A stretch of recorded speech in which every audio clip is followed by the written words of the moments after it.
Hi everyone, thank you very much for watching or listening. Liam Hartree here today with another episode of Presenting Champions.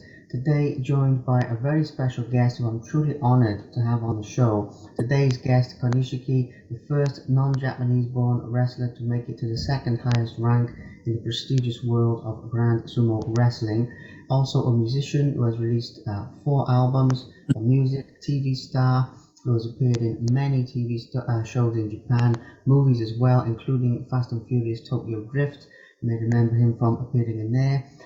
Lastly, he is also a philanthropist as well, who raised money for the 2011 Japanese earthquake, founder of the Konishiki Kids Foundation, doing some fantastic work there. Also has his own clothing brand, and is currently working on a book about his life as well, I believe. So very, very multifaceted individual. Like I say, truly honored to have you on the show. Konishiki, thank you for making the time for this. It really is an honor. Thank you. Thank you for having me. There's a little bit of correction. 14 albums. Okay. I've been doing music since 2000, and I just dropped my 40th anniversary CD in May. No, it was March. So that's the 14th album I've done. And then Wow. I do children's show that I've been doing for 20 years right now. Yeah. And then most of the time I do live shows. I just did one a couple of days ago, a festival, and then all the other little things. I have created because of the pandemic, you had to kind of improvise, and I created a barbecue sauce that I do private barbecue parties for people that ask for my services. So it's been all kind of things. So like tomorrow, like I told you, if we do it tonight, then I'm flying out tomorrow to go Kagoshima with southern Japan, celebrating these TV stations' birthday with me performing on their TV station. So all the little things, and then doing a private VIP barbecue out there while I'm out there. That is amazing. The diversity of your interest is something that really strikes me. You obviously love to keep busy. One of the things I'd love to ask you about first and foremost before we get into some other stuff is the Konishiki Kids Foundation. It's amazing work that you're doing. I love that when somebody reaches such a high level as you have, that they take the time to give back and contribute to people. So getting into it from the beginning, what was your initial inspiration to set up the foundation and make a positive impact in kids' lives the way you do with these exchange programs and the different things that you're doing? Where did that idea first come to you to do something like that? In 1996, it was like almost my last year. It was actually that's the year I retired, and I was always trying to put together a foundation where I can give back to the city that I come from. It's a little on the west side of Oahu, the main island, where Waikiki is at, and we have 7 public schools and 2 high schools and 2 intermediate schools on that side. It's kind of the low income area, not completely poverty. In Hawaii, we have poverty, but the people are so happy you can't even tell if they're poor enough because everybody was smiling. And if you don't have a home, you're at the beach. At the beaches they have beautiful showers. So, and if you're a young kid growing up on the beach, you actually learn how to survive by when people are doing barbecues. All you have to do is ask and people feed you in Hawaii. So stuff like that coming from that area. I wanted to share the experiences I had with Japan, and my sumo career with others, and knowing how we think in the area I came from. I think was a good thing to get them outside of the city because everybody's locked in. So your mindset is kind of stuck there. If you don't see anything different, you won't think differently. So my idea of having a foundation, and I wanted to make it official, so I had to try to get all the paperwork while I was in sumo and make it a nonprofit. And that's the reason why I wanted all the because I grew up in a pretty tough area with, we didn't have much, but one thing I can say is people are so nice out there, and very humble. So I wanted to kind of give back by sharing my experiences and my first I had I created a trips for kids where they come from Japan from '96. You know, they'll come to Japan from Hawaii, from the schools that are from in my community, the little schools, and they were like sixth grades. The reason for that, I know, in even in the States, once you pass sixth grade or in Hawaii, you get into the intermediate and much older um, area where all the kids are much older and have your good and the bad. Kids are probably pure as they can be up to sixth grade. Once you get into seven, man, they see things. That's cool. He's smoking. That's cool. Oh, he has his pants hanging. That's cool. Oh, that guy got just punched in the head. That's cool. That's the mentality I noticed when I went up to the junior high school. But I never got involved in that because I was my own self, and I had a very strong family, and my parents and my brothers and sisters, everybody was strict, and I was the youngest, second youngest to the family, so I couldn't be out of hand or get my ass kicked, by not only my parents but my brothers and sisters. So we always learn how to stay in the lane and stuff. So that's the reason why I wanted to start it, because I just wanted to show them there's a promising careers, there's promising ways to get out of that. Just because you started in the area, you don't have to end up there. You know what I mean? And I'm kind of leaving proof that they all know, all the kids that came after me. I know their parents because I grew up with their parents and stuff. So I can relate to them, and because I know how the country life is. We are from the countryside of Oahu, so that's why the biggest reason I wanted to actually see Japan and the culture, and then actually learn from it. Take something back. But basically, it's the same thing I would do with any group of kids, just to see them, why I do the things I do, and what made me survive. It's the emotions, and it's a battle that you have to learn to overcome.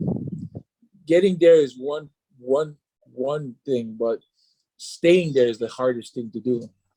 You can be the best you can be, but everybody has their time where you're fighting to be the best you can best, but it come with age.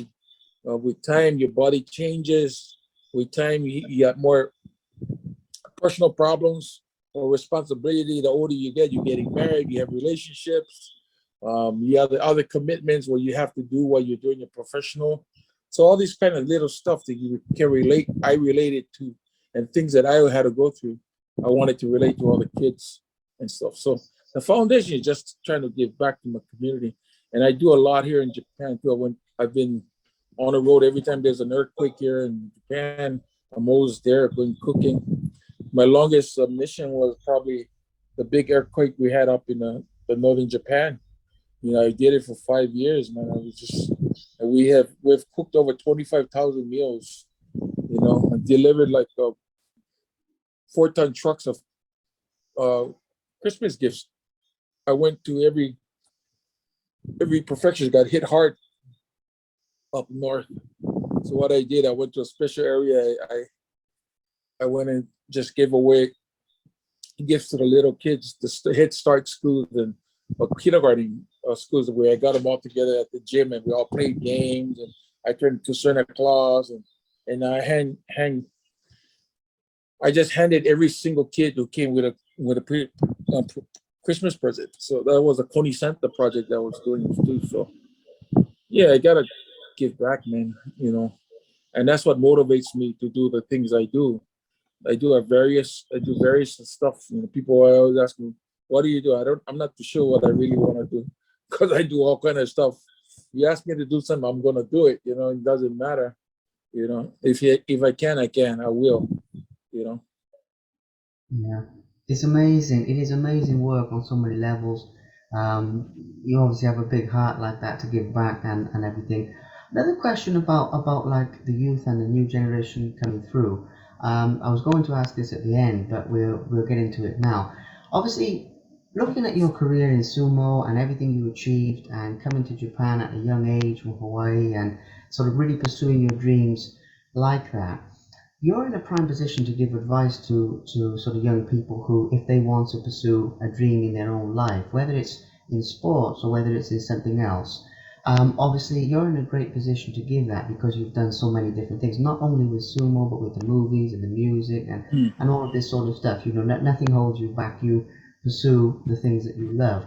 So as soon as I'm going to be putting this all around the world, I thought it's a good opportunity for a little bit of your advice to filter on down, you know, to that generation.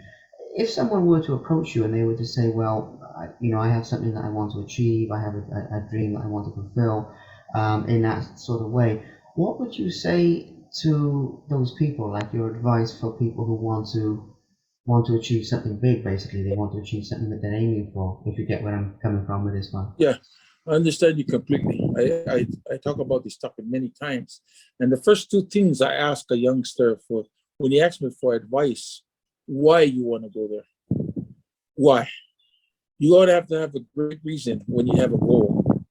And if your reasoning is right and your approach is right, why you want to be successful, it should be it should be all good.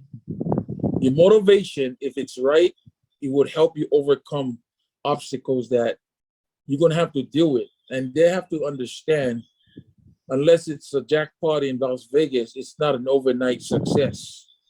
And to be honest with you, the more time you put into the and you understand the struggle and get used to the struggle that you put in, you're gonna find out later on.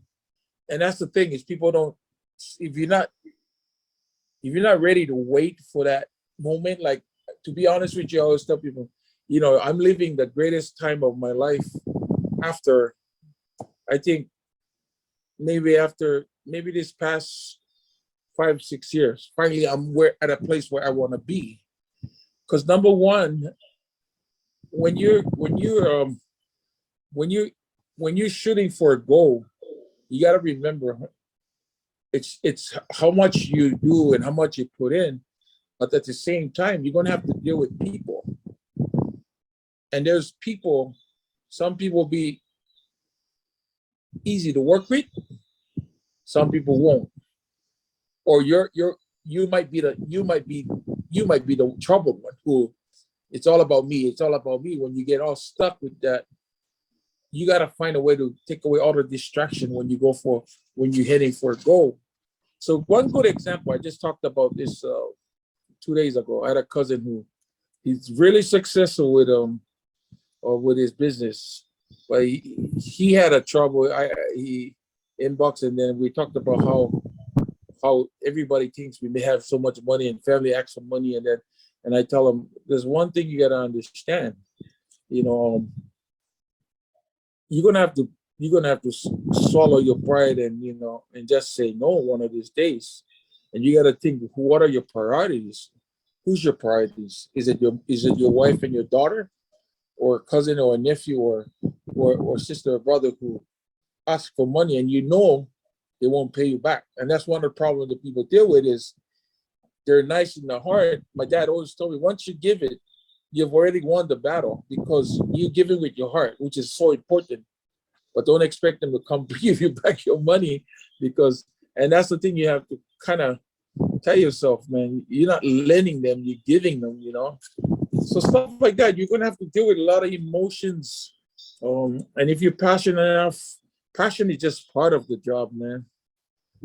Passion comes with hard work, comes with a lot of bullshit that you gotta have to learn how to deal with it. And then you just have to find balance because your private life and your profession is two different things. You know, if your private life is good and your profession is not good, your professional life kind of uh, trouble your private life because you're not all there. You're so pissed off that I used to make like $5 a day, and I only make $1.50. You know what I mean? And then you stuck because your private life, you used to have that $5 where you could take your wife or your girlfriend to date and you used to have a cheeseburger, now you only can feed her French fries. You know what I mean? So all those little things we deal with, all those little things that we deal with, you have to find a way to push the distraction away and focus on your goal. And it's not easy. And there's a lot of kids in all Polynesian culture. Everybody's so I feel like they're kind of suppressed because we grew up knowing and learning that our family is 100% no matter what. Number one, number two, number three, they're everything. So if your mom tell you go out there and do all you can and be number one and do all that and make money and so you can help the family. So it's, in my case, it's the same thing. But I knew how to handle myself. But not now. It's harder for a younger kid to take the pressure. So every time a lot of my friends, their sons would they ask me to talk to their sons. The first thing I tell them is how important to have to be to make it or to be successful. Your uncle, I really want to make it. So is mom and dad a distraction? No, they're not. I love them, so I have to prove to them that you have to prove nothing to nobody. The thing is, your parents will always be your parents 100%, even though you make it or not. But if you're telling me always thinking about mom and dad and they're kind of distraction, the pressure, forget about mom and dad.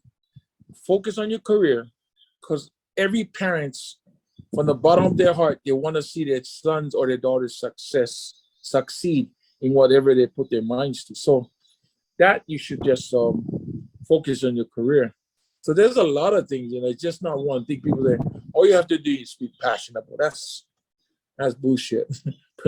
Passion, you can be passionate about this, but the pain that you have to kind of overcome with is it's hard, because when you're trying to be something on the top and you have some distraction, it takes away your energy, some of your energy, where you need your energy for be the best of the best. If you're dealing with trying to be the best of anything, everybody's trying to be the best, and that's their edge. I don't have to worry about nobody, brother.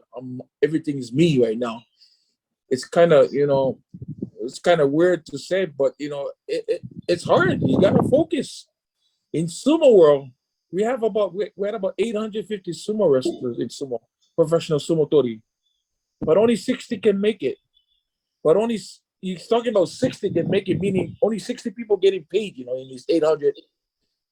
And the other hard thing about it is within those 60, maybe 10 to 20% last. And then if you think about it, over 7,000 sumo tori has come through sumo within like maybe 10 years. It's less than 1%. So like 10,000, if you talk about 7,000 sumo guys who tried sumo, think about it, there's only 60 can make it. It's less than 1% can make it. So you have to be all there or you ain't gonna get it. It's hard. You have to. It's hard to deal with it because it's people you love, and if people ask you for help, you want to help, but at the same time, if it's holding you back from focusing on that one goal that would help your family on the long run, I rather you forget about your friend and your family and focus on your career, because you always can come back. Once you make it, you always can give double, triple what you want when you make it. You know what I mean? So it's a matter of how you and your goals is why you want to go, man. You have to have a great reason. I had only one great reason. My goal was to make it because I just wanted to make it for my family, for my dad and mom. Financially, I wanted to buy them a house. I wanted to buy everything I can for them. And to me, my energy source was every time I could hear my parents laugh and smile at me and hug me with tears, happy tears. That was my greatest awards. Nothing I got, no trophies, no money, no cars that ever can make me as happy as seeing a smile on my dad and my mom's face. That's my best. That's the best thing. That's my best awards. That's amazing. That is absolutely, first of all, I mean, incredible advice for people around the world listening to this. Absolute gold dust contained in that story. But as well as that, what you were saying about that being your motivation and sort of your proudest moment in a way, it's a beautiful thing. It really, really is a beautiful thing. And it's not even a question; it's just me saying that it really is a wonderful thing with family and everything like that. It's fantastic. Um, Obviously, moving on to a few other things to sort of touch on here as well. People will want to know, I think, a little bit about your appearances on TV and film and things like that as well. It's another big one, and we will get to a little bit more actual sumo stuff in a minute. But you know, you're so diverse with your accomplishments. I wanted to give this a mention. Obviously, Fast and Furious, people know there's a lot of great TV shows. There's a lot of there's films. There's all different things.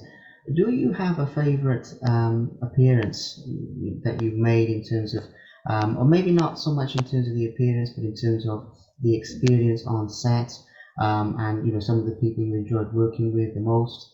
Maybe there's one, maybe there's more than one. But I was curious as to your thoughts on you know which ones stand out. Whether it's the finished product that might come into it, but I was thinking more the experience of actually making the production. If you have like favorite stories or favorite experiences from that process, basically. The Fast and the Furious was an experience, but I forgot all about it that I ever shot it until a cousin watched the movie and their kids was yelling in the theater again, "That's Uncle! That's Uncle!" And my cousin called me, "What the hell are you freaking?" He was like swearing to me on the phone. "Why did you tell me you was on a damn movie? So embarrassing. My kids are yelling out loud. That's their uncle. That's their uncle." I forgot all about it because when you're shooting a movie like that, it actually it doesn't come out like a year later, right? So Yeah. I've done a lot of things abroad, and a lot of things I've done is a lot of entertainment related. I've done Jay Leno in LA. We've done Kathy and Regis in the Morning. There's one of the kind of icky events I did because that's when I came up with my first album, my rap album. I was rapping live on Kathy and Regis. And then I got on MTV Entertainment Tonight and stuff like that. But most of it, from all that, my one of my best memories was meeting Michael Jackson, not once but twice, you know. And we even have a photo together. If you look at research, you can have me actually lifting Michael Jackson, you know. Grew up listening to the Jackson 5 and stuff. And I had an opportunity and had the honor to actually hang out with him in his room. And he was very curious how big I was and how big you are and you can move around. I know guys who are that big and don't even move around at all. And so yeah, you know, I'm a strong man. I'm strong enough to move my body around. Even at this weight, I can do push-ups and all and do the splits. And so meeting athletes and was probably some of my best memories. And Michael was one of the because he was so like he when he first came to Japan on his first solo concert, we got to do a photo shoot with Rolling Stones, and then when he came the second time, I'm in his memorial book. He has a book that he has photos of him with the Queens, the Kings, Mandela, Diana Ross, Diana Ross, and all those celebrities. And I'm the only guy in that book that did 4 pages, just me and Michael. And that's why that's something I like to brag about because man, when I saw it, when they sent me the book, I was like blown away. Wow, there's 4 pages of me with Michael. You know, so having meeting a guy like that and talking about volunteer, Michael was always giving. He was one of the people don't know that, but I personally know because his top security guy was a Samoan guy that I knew, and he would even in Tokyo people didn't know. People still don't know because they don't have it out there in the press. They would sneak him to the back of the hotel in a regular car, and actually he go visit kids children's hospital at night. He would go and visit all the kids. So stuff like that, in knowing stories from the real deal from guys that work with him, and it's just amazing how you know this guy actually even with everything he had, he never stopped giving. So I've met so much celebrities like hang out with I hosted Sylvester Stallone and Drago to go to sumo and stuff. Um, I hosted Shaquille O'Neal when he was a rookie in basketball. A bunch of other people that coming in and cool in the gang. I met a lot of people. We used to go. I knew where the clubs that they would all go hang out.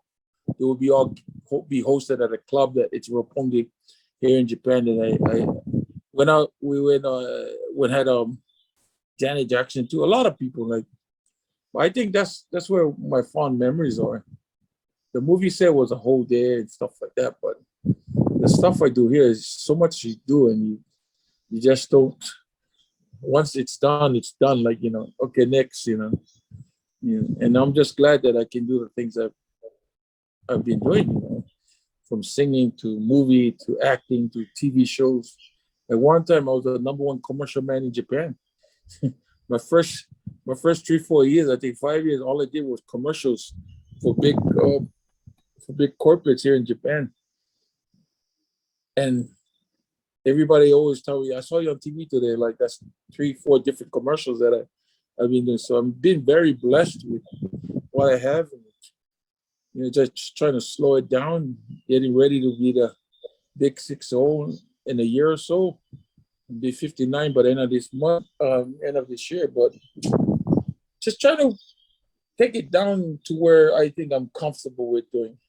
I love singing. I love singing on stage doing live shows. That's one thing I love.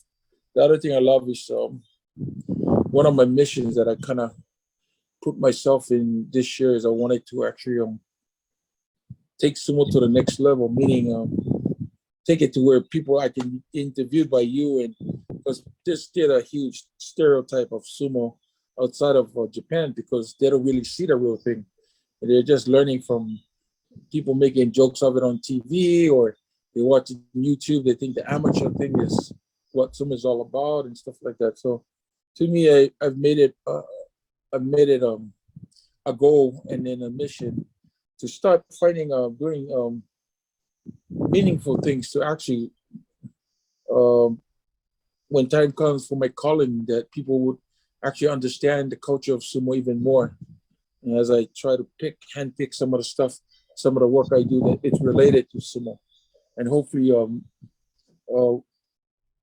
I can do more of that. There's a few things that actually is going to happen this year that I'm ready to not ready to release yet. We don't have the first release should be out in a week or so and stuff. But there's other things. Like I just released my master class. Actually, it's today. It's funny that you picked today to do interview. Actually, the master class actually released today in the US and stuff. So you got to hear it from the real deal, man. I'm your one-stop sumo shop.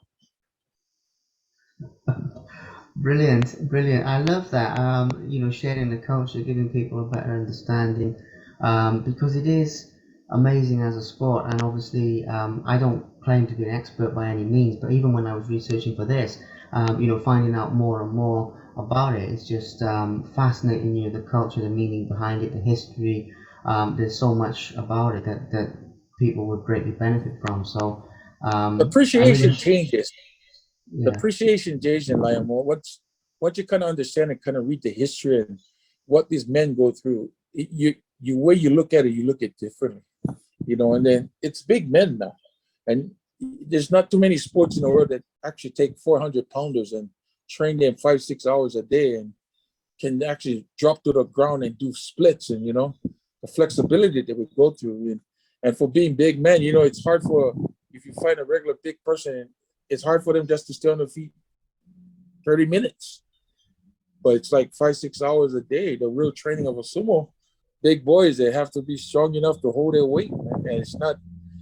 And it's because of the training that they go through makes that it helps them, because just being big is not the trick. You have to be strong enough to hold that weight and stuff, be ready to move and stuff.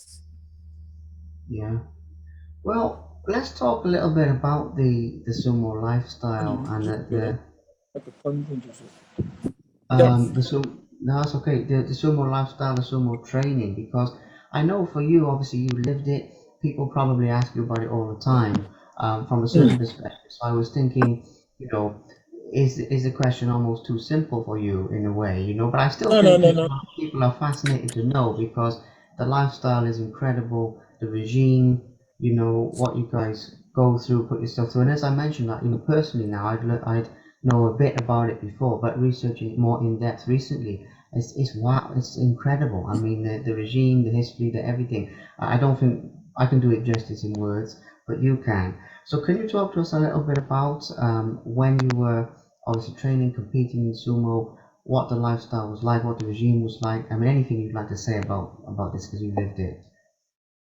First thing is becoming a sumo wrestler, and one of the ways that, for my case, I was I was found by another ex sumo wrestler from Hawaii, just Takamiyama, and I was 18 when I joined. But in Japan, as long as you graduate from junior high school at 15, majority of them join at 15 and they become sumo wrestlers. So for you to pass to become a sumo wrestler, first, you have to be 173 centimeters and at least 83 kilos of weight. Yeah. Those days, that's how they join. So once you join, there's like, during my time, we had about 40 something sumo stables, what we call sumo schools. And then most of them get through the stables by getting scouted by a schoolmaster, and they join the sumo. So once you join sumo, people say it's kind of like military, but some of it is. So everything is seniority. So even though I was 18 and I joined sumo, a kid who joined before me at 15 has seniority over me because he stepped in the door before me. So the thing is, once you join, of course, you're going to learn the basic sumo. The first 6 months you're in sumo, they send you to sumo school. All the new breeds come. They go to the sumo arena, and they train there for 6 months before they officially become. They're officially sumo wrestlers, but they become official trained with the big boys at home. So that 6 months goes by. While you're doing that, your responsibilities are always cleaning, cooking, washing clothes, cleaning up, all the little things. All these sumo stables, calling sumo schools, none of them have any people that do anything for them. They do everything themselves. The cooking, the ironing of their clothes, the cleaning and washing. So a regular day at a sumo stable, even today, all the practice sessions in the morning, it should, and it end up around 11:30 every day. So sumo is a year-round sport. They have 6 major tournaments a year, and between these tournaments, they have sumo tours. So if you're in the top rank, and if the lower ranks will actually go on the tours because they're actually serving for apprentice to the higher ranks. So you have like 350 guys on the road with 9 buses touring Japan after every tournament, and it's all year round. There's no day off and then all the sumo wrestlers live in the stable. So practice session will start maybe 5:30, 6 o'clock, ends around 11, and finally the first meal is lunch. Their first meal, they don't eat no breakfast. They're not allowed to even swallow anything before practice. And then after that, the guys who have to do chores and clean up and stuff, they do chores. But most of the time, the younger boys, the new breeds, and the smaller guys, the bosses make sure they feed them. Like, they watch them eat. Like when I was doing, I was surprised. I was wondering what the senior guys was doing, but actually they was watching us, making sure we were eating more than enough. Like because I was full after 1 bowl of rice or 2 bowls, but like the other guy who's half my size, he was like, they would sit there and watch him eat like 6 bowls a meal. They were like force feeding this poor guy, man. Like he was like, no, you gotta eat. And that's all they did. And there's nothing westernized. They don't have any. Nobody was like into proteins and nothing. It was all food. A lot of protein in their food in Chanko. So after meals, those guys get after the meals. Then they make those guys go to sleep. They tell you gotta go rest, and then rest about 3 to 4 hours, and then everybody get up. They clean up the whole building that they live in. It's like a dorm. So 4 o'clock is always the clean call. Every day, 4 o'clock, everybody's cleaning toilets, floors, making sure the tatami room is all clean. Nobody's allowed to sit around or lay around that time. And then that's when we go washing clothes and guys go cooking. And that's where they break into parts and then they do chores and stuff. So that's like everyday life in sumo. And then the hard thing about it, they have to travel because there's 3 major tournaments in Tokyo, January, May, and September, September is going to happen. Like it's happening right now as we talk. And then the other tournaments, they only go there for a month and a half.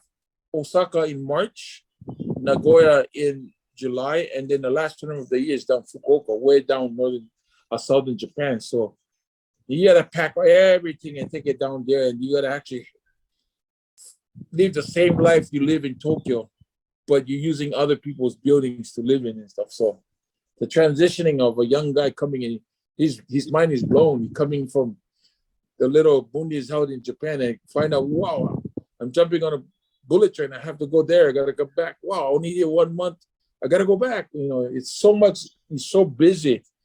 You have a lot to do when you join sumo. So all these young boys that joined, you know, it's a learning process. But after a year or 2 years, they all do good, man. It's incredible. I mean, the lifestyle of it, the discipline, the history behind the traditions and everything. It's remarkable, and what a lifestyle to live. Obviously, you've talked a little bit about your proudest moments in sumo actually being, you know, deeper than the achievements and actually being your family and being proud of you and this sort of thing. But I have to ask nonetheless, I mean, in terms of the tournaments, in terms of your achievements with big wins and things like that, if there's a proudest moment there. And again, obviously, you might think reaching the second highest rank and, you know, getting to that level might be, the crowning sort of achievement for you. But I don't want to assume that, because when I ask this question of top champions, usually it's not the answer that you'd expect. So, you know, in terms of like your favorite tournament, your favorite win, your proudest moment in sumo, in terms of like a physical achievement, because I know we got into the sort of intangible stuff with your family, but in terms of a physical win or a physical achievement, what are you most proud of when you look back at your sumo career now, obviously having a few years to reflect on it as well? The most promising and very proud moment was when I first made it, when I knew I made it to the high rank. You know, it still holds the record, one of the fastest to make it up to judo, which is 8 tournaments, you know. And then I guess the second one, maybe my first Yuso, my first winning tournament, but that wasn't as satisfying as making it. That first time I really made it, because when I got up to the level where you won tournaments, it's like you taking a test for driving license. You went to study, you did all the tests, your dad was driving next to you for months and months, and finally it's time to test. So I look at the tournaments as, you know, it's time to prove if I really put in my time in practice and the little stuff I learned during this session, is it going to help me? So if the outcome becomes being winning the tournament, to me it wasn't a really big deal. But making it was something that I'll never forget. You know, I remember I made it, and they let me go home just to let my parents know I made it. And then I went home only for 2 days. I still remember that, because we go on tours and stuff, so we weren't allowed to stay long anywhere. So I went home and saw my parents, and I think I remember I had $1,800 in my pocket. That's the money I saved up in my pocket. And I wasn't getting paid yet, because that's the first, and you know, I wasn't top rank. I was actually right on the bottom, getting into the top rank. And I didn't get paid for that top rank because I just turned top rank. I remember I saved enough money, I had $1,800 at the time. So I went home, I gave my mom the $1,000. And I saved $800, and then my mom was like freaking out, where do you get this money? I thought, this money I saved up. You know, I got to tell you a funny story later on, but the $800, my friends took me out, and I treat everybody to pizza and stuff. And all my classmates would laugh at me, because I was one of like the bombs, man. I would always borrow money from everybody. And when we went to the movies, I couldn't afford it. So my friends would pay for me going to the movies. And, you know, as a big boy growing up in high school, me and my best friend was like, we came from the same area. So all my friends would treat us to movies, and they would buy us popcorn and hot dogs and Coca-Colas in the movies. And still remember one movie we went to was Arnold Schwarzenegger, one of his first movies, Conan. We in Waikiki watching the movie. It was so boring, we fell asleep. And my friends were like so pissed off that I said, man, we spent all this money for you guys to get in the movies and you guys don't even stay up. So when I bought them pizza, they were like, oh, you sure you can handle? You want us to chip in? I know about. I got some money, got some money. So that's one of the most memorable moments of my career. I still remember that really clear with getting to treat my friends, giving first time giving cash to my mom and dad, you know. But I think making it through that tournament was a. I remember after my after my seven match, because the lower levels when you wrestle 7 times out of the 15 days, and I wrestled 7 days and I was 6-1. So I thought I was done. The senior guys in my stable said, let's go celebrate. I never drank before. So they took me out and we went drink. I got so drunk. They made me drink, and I was just drinking everything, this shochu thing and sake and people's whiskey. They had to carry me, take me home, and to find out that that day, the guys who were 6-0, every single guy lost. So we had to do a playoff, and I was like out. I was so drunk, I was sleeping in the closet. And then people would wake me up and say, you gotta go, you have a turn, you have to play off now. And I didn't know that. And the senior guys were all panicking because my boss was so pissed off. And he was like, our sensei was so pissed off. He said, who the hell took him out last night? He wouldn't know where to go. Because I wasn't even speaking Japanese yet at the time. But then I got so drunk, man. I remember that. I remember going up on the ring, pounding it. All I needed is just go forward. Boom, I hit the guy, won the match. Boom, the second one I lost. And then I went home and Boston. What the hell you think you're doing? You wasn't even all there. What happened? I said, sorry, I wasn't feeling well. I didn't want to tell him I was drunk because he would have like kicked all everybody's asses, man. The guys who took me out, because the boys that wanted to celebrate and they all took me out. We had a great time, but we didn't know who the hell. We didn't know it would end up the way it ended up, you know. Yeah, that's amazing. An amazing story. To get into your proudest moments, I knew it would be a good one because there's so many to choose from. But that really is that's a brilliant story. Fair play, fair play. Another thing, obviously, your rivals, or some of the people that you consider to be your rivals. And again, I've heard one or two interviews where you talk a little bit about this, and I thought it'd be an interesting one to get into as well. There's some stories from that time because this sort of leads into some of your, I don't want to say toughest matches, but some of the challenges that you would have faced as well when you get into rivalries. But starting there, I mean, who were some of the people that you really, you really did consider to be your biggest rivals, your enemies in the sport, if you like, in a way? Well, there's some of the biggest names in sumo. We have who they used to call a wolf. Chiono Fuji was one of the best to me in my book. He is the best. Wrestling with all different kind of people and seeing a generation after our generation. This man was like a Michael Jordan. Like you don't even have to look at the basket; just throw the ball up and the basket goes in the back. That's how I used to compare him all the time. When I used to do foreign interviews, I would just imagine Michael Jordan, because this guy has all the techniques. For somebody who wasn't that big, he had great technique, speed, and he just had it. And then there's a bunch of the guys around my age. There was two grand champions named we were fighting around the same time. Not Terao, Kitao. He's like 6'7", 6'7", very agile, a lot of technique. And then we have Hoktomi, who was like a boo. He wasn't that big, but he came with his head all the time. He always came full force. So we had some really great matches, because of the way we wrestled, because we were the same type. And we was all for the gusto, man. You either die or you live or die kind of situation. But at that era, my era of wrestling with all those top guys, everybody was like that, man.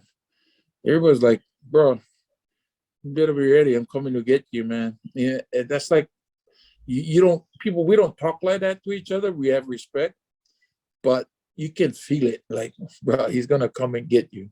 And that's the same feeling I have to my opponents too. So we kind of was feeling the same thing when we go in the ring. But you gotta understand, we go on tours together. We go on the road, we're sitting next to each other in the buses. Sometimes we most of the time we're on the same hotels, we're eating around the same tables, you know.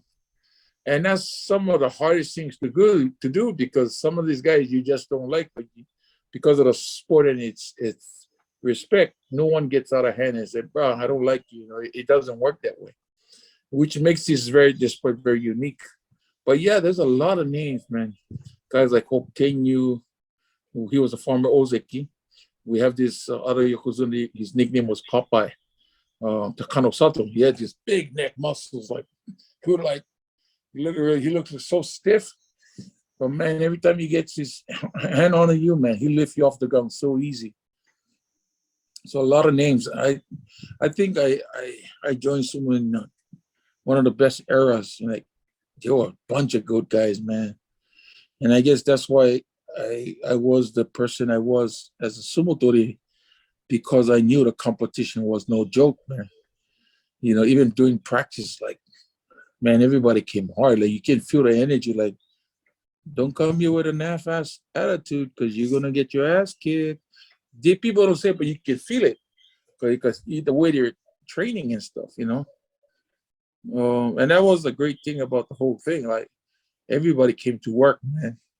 You know, friends after when you get off the ring, but when you step on the ring, if it's the real tournaments or not, ooh, you gotta really watch yourself, man.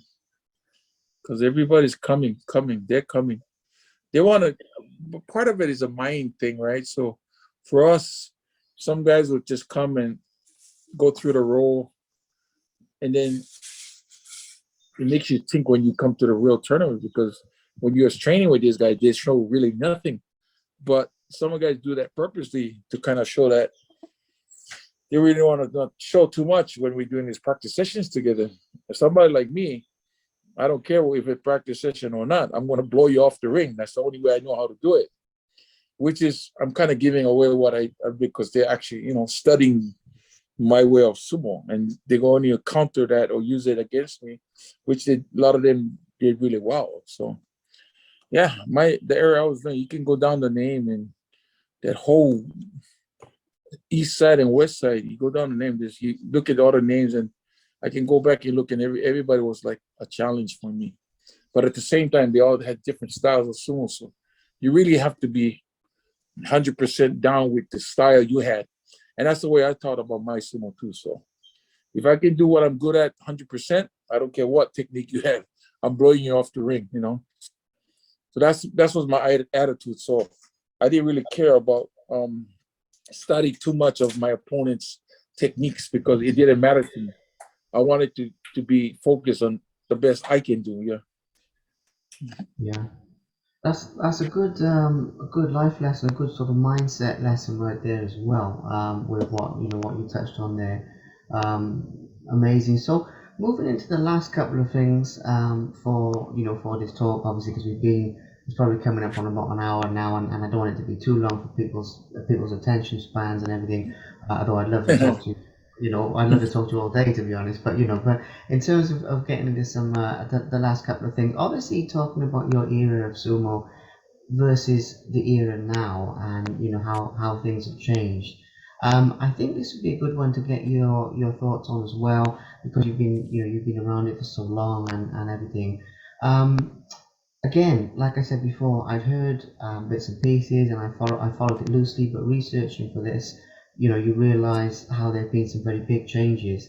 Um, but again, in your own words, I mean, basically the sport then, the sport now, the good side, the bad side. Um, I know this is quite a big one, but just your reflections on how the sport has changed, how it is changing, where you'd like to see it go for the future. All that type of thing, really. Well, basically, if you compare it to the time I was joining, now it's it's really big difference now. You know, And sad to say, but the popularity of sumo during my time was probably the best ever. That 16 years I was in, and then maybe another 10 years after I left. That's when sumo was like up there, and it was like the most popular sport. It was very popular among Japanese popular media, the TVs, and everything. But I've noticed because of the lack of interest in sumo more here than. But the funny thing about it, sumo is bigger outside of Japan even now more than my time. Well, thanks to SNS and media, the computers and stuff, the iPhones and everything. Like now, people are actually finally figuring out sumo, and that's the thing that's the biggest difference I feel now is like people are actually loving sumo, and I was really during the pandemic, all I did was just trying to study and trying to find out who's watching sumo. And I'm blown away. Like, you have it all over the world. You have even during the war, Ukraine has a amateur sumo team. Russia has, Poland has, all these countries, and then America, around all the other states, there's sumo. So I see the popularity of sumo has grown globally. But here in Japan, it's kind of lack it, And just because I think when we were at our primes in doing sumo was the biggest thing because of, I guess, the people who was around. I was one of the names that came out. Shono Fuji was this real muscular guy who was throwing all these 600, 500 pounders around with a smaller body. The competition was very interesting. You had a lot of hitting and people with broken noses and cracking their heads, and it was exciting. And I think it was just kind of we were in a perfect timing where Japan's sports as a whole was changing to where the J League came. You had soccer now coming out, then you have baseball was always big, but like the other, because of those new sports coming out, and they have professionals going abroad and doing good. Major League Baseball came. You have the normals, the Ichiros, the Wayne and Matsuis. Those sports took away a lot from what sumo was. So I see the big change was Japan. The youngsters have expanded to other sports more than sumo was like was the goal place for if your parents cannot handle their kids, they all send them to sumo, But now golf is huge. I have some of the top golfers come from Japan now, the girls and guys. And you have some of the best good soccer players from Japan, baseball players, So now you have like two guys who are in the NBA. You have some of the top players playing abroad in volleyball leagues in Italy and all that stuff. So the expanding of the other sports where it wasn't as much when we joined, so that's the biggest difference. And the other thing, the internet has changed everything because when they were stricter in my career, we got hit with bamboos and stuff. Now you can't do that in Sumo anymore. So it's hard. I don't know, some of the coaches or some of the stable owners don't really know how to train their kids without hitting them. We're so used to it's run mistake and you get hit, So it's that transitioning to just trying to talk this, a lot of Japanese very very quiet. They don't really say much, If you go to the real sumo stable, and most of the boys I sit there, a lot of them don't even talk, That's the way my boss was. He would just yell at me when we do something wrong. He would hit me with a stick. What the hell are you doing? And then he hit me and then he'd sit down again. So the way we look at coaching back home and the way that sumo coaching is done is so different. So I think they have to learn how to coach more the way they coach back home. The younger guys is just, you need to talk to them more. It goes back to our first conversation. How would you advise a kid? So I still have, when I have time, I go and help Musashi Maru's stable. with another only foreigner right now, or a foreigner from Hawaii that has a sumo stable. I'll go home and train.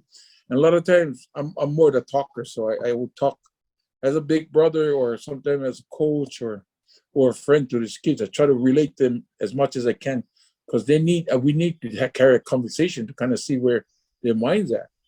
You know, their bodies are big, but their minds are still kind of, young, teenage, young. So what I'm all trying to do is trying to find out where they want to go with their life, where they want to go with sumo. And the advice I tell these kids, bro, when you know you're in pain and every day you just like practice is so damn hard that you freaking like huffing and puffing. When you start loving that, you're the real deal. Once you love the struggle, once you love the pain, once you love that bleeding nose you have, or your broken teeth that you've broken, once you love that pain, understand why you love the pain, you're on your way. Because that's what it's all about. You have to give some to get some. And giving a lot is getting a lot. So, and that's part of being successful, bro. You're gonna have to hurt somehow. You're gonna hurt your heart. You're gonna hurt your mind. You're gonna hurt your body. That's about that's that's the only way it goes, man. Like I said, they have everything out there. It's really up to you to go and grab it. And doing the sport is the easy part.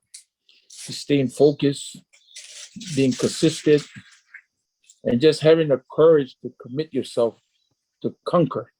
These are the 3 C's I talk about all the time with kids. The 3 triple C's. Just have the triple C. The courage to commit. Once you get committed, you conquer. So that's the 3 C's you need in your life with anything. Yeah, If you I have love courage to that. commit, Yeah, everything else is good. Once you're committed, you had the courage to commit. Everything should be. Once you're committed, all you have to do is conquer now. You know. absolutely. I love that. That is some fantastic advice. I mean, obviously the reflections on the sport and how it's growing and different things is wonderful.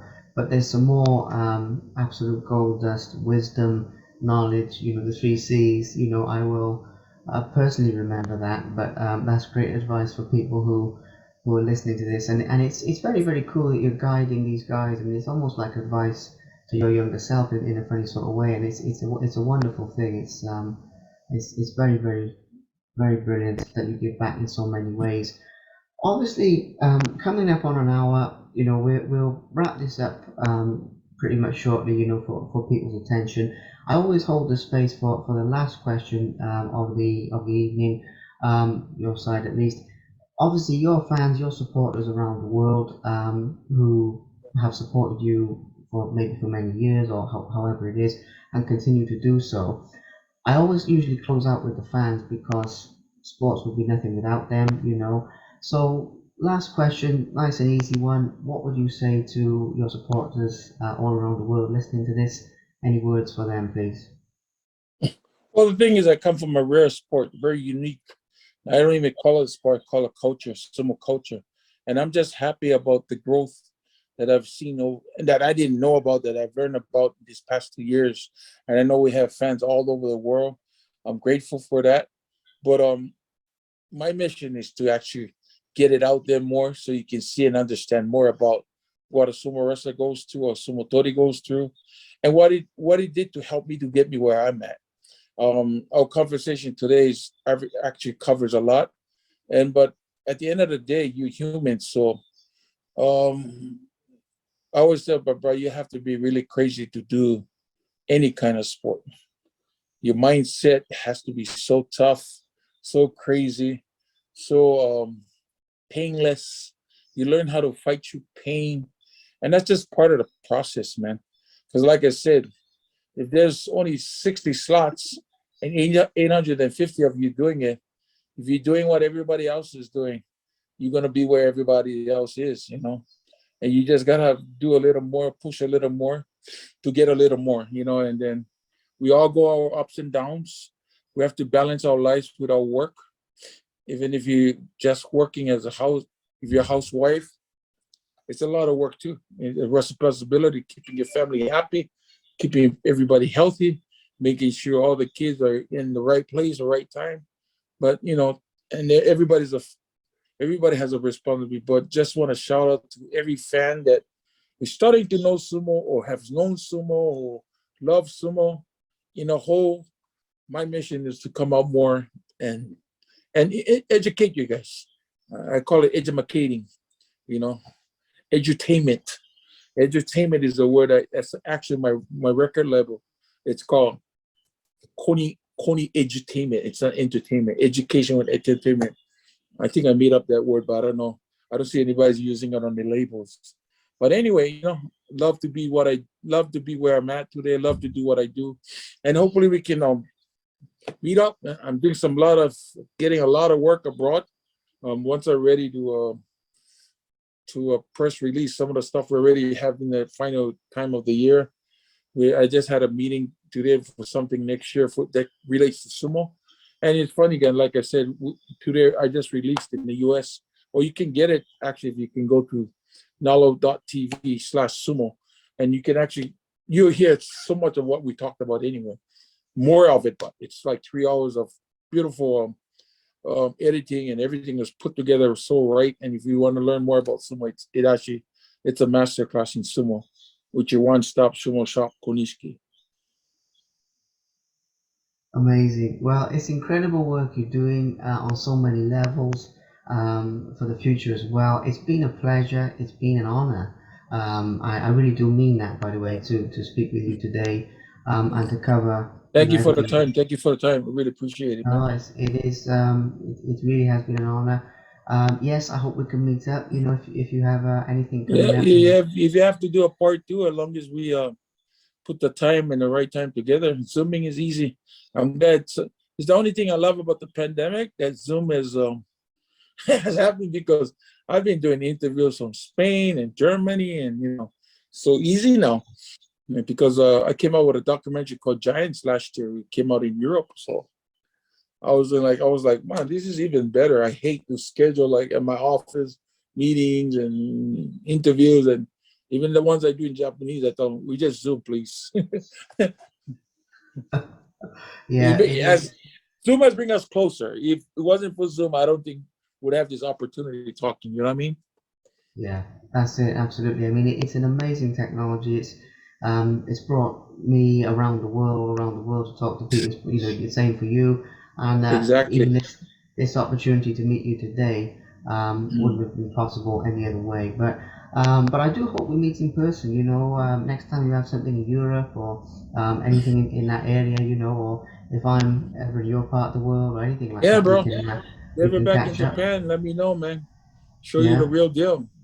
Get yeah. you, get you, get you, feed you like a sumo wrestler, man. I love that. I need to put some weight on. That's what people tell me. But no, it's been amazing. You enjoy your evening.